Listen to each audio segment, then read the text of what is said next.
এই ভিডিওটা হচ্ছে যারা সিএসসি পড়তেছো, ঠিক আছে, তাদের জন্য।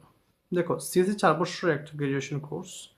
এই কোর্সে ভর্তি হয়ে অনেকে যেটা করে, ওরা আসলে কোডিং শেখার ক্ষেত্রে ফোকাস করে না। দেখো, ইউনিভার্সিটি থেকে তোমাকে ফুললি এসব প্র্যাকটিক্যাল যে নলেজ সেগুলোকে দেওয়া হবে না। থিওরিটিক্যাল নলেজ আপনাকে দিবে, অনেক নলেজ দিবে, কিন্তু থিওরিটিক্যাল ওরা যে কাজ করতে পারে না, একটা ওয়েবসাইট ডিজাইন করতে, ডেভেলপমেন্ট করতে পারে না, একটা সফটওয়্যার ডেভেলপমেন্ট করতে পারে না, এই অভিজ্ঞতা থাকে না। কিন্তু কী করবেন আপনি, যাতে আপনি 4 বছর পর যখন বের হবেন তখন আপনি একজন সিনিয়র লেভেলের কোডার হয়ে যাবেন। কী করতে পারেন? যখন আপনি ইউনিভার্সিটিতে ভর্তি হবেন ফার্স্ট ইয়ার, তখন থেকেই আপনি বিভিন্ন কোর্স করতে শুরু করবেন। এর মধ্যে একটা কোর্স আপনি করতে পারেন, সেটা হচ্ছে প্রোগ্রামিং হিরো একটা কোর্স অফার করে 6 মাস ব্যাপী। সেই কোর্সটা করতে পারেন। প্রচুর স্টুডেন্ট আমি দেখছি সিএসসি যারা এই কোর্সটা করে। এই কোর্সটা করলে বা একদম মানে হাতে কলমে শিখে ফেলো, বা কোডিংগুলা বা সফটওয়্যার কীভাবে ডিজাইন ডেভেলপমেন্টের ক্ষেত্রে এই সবগুলো আইডিয়া তুমি একদম ফুললি একজন ডেভেলপার হিসাবে নিজেকে এস্টাবলিশ করতে পারবা।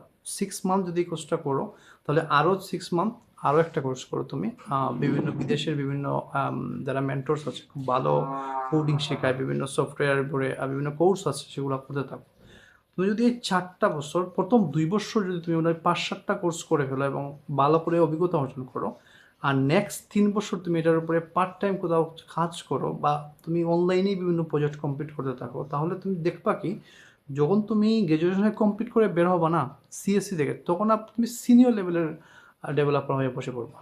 আমি একজন ইন্ডিয়ান দেখছি, ইন্ডিয়ান, সে একটা সে আমেরিকা গেছিলো সিএসসি পড়তে, এবং সেখানে গিয়ে সে করছে জানো, সে পুরা 4 বছর, প্রথম 2 বছর সে শিখছে, ইউনিভার্সিটি না, আউটে শিখছে, বিভিন্ন কোর্স করছে, অনেক কোর্স করছিল সে, 5-7টা কোর্স করে ফেলছে 2 বছরের ভিতরে। নেক্সট 2 ইয়ার সে পার্ট টাইম কাজ করছে বিভিন্ন কোম্পানিতে।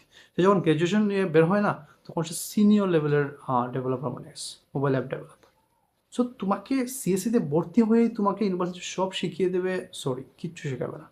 থিওরিটিক্যাল কিছু করা শেখা, কয়েকটা লাইন শেখাবে, দ্যাটস ইট। কিন্তু প্র্যাকটিক্যাল লেভেলের যে প্রজেক্ট যেগুলো কোম্পানিগুলো করে থাকে, এজেন্সিগুলো করে থাকে, সেগুলো তোমাকে শেখাবে না। এগুলো তুমি শিখতে হয়, তুমি কোর্স করো। আচ্ছা, প্রোগ্রামিং তো আমাকে প্রমোশন করতে বলে না, আমি নিজেও কোর্স করছি প্রোগ্রামিং, তো আমি জানি ওই জায়গায় কী পরিমাণ সিএসসি স্টুডেন্ট ছিল যারা এই কোর্সটা করছে, এবং সবাই লাভবানও হয়েছে, আই এম শিওর। সো তুমি যদি সিএসসি শুরু করে থাকো, বা তুমি থার্ড ইয়ারে আসছো, সেকেন্ড ইয়ারে আসছো, ফোর্থ ইয়ার আসছো, যে ইয়ারে থাকো, আমার তোমার কাছে অনুরোধ থাকবে, তুমি মাস্ট বি 1টা 2টা বা 4টা কোর্স করে ফেলো প্রোগ্রামিংয়ের উপরে। তাহলে তোমার যে basic to advance concept clear হয়ে যাবে। তুমি যখন কোনো একটা জবের জন্য যাবা, তখন তোমাকে স্ট্রাগল করা লাগবে না, চিন্তা করা লাগবে না জবে গিয়ে আমি শিখবো না, তুমি তো আগেই জানো ওই জায়গায় তোমার প্রমোশন হয়ে যাবে কিছুদিন কাজ করবো না, তুমি অলরেডি 4 বছর প্র্যাকটিস করে আসছো না। সো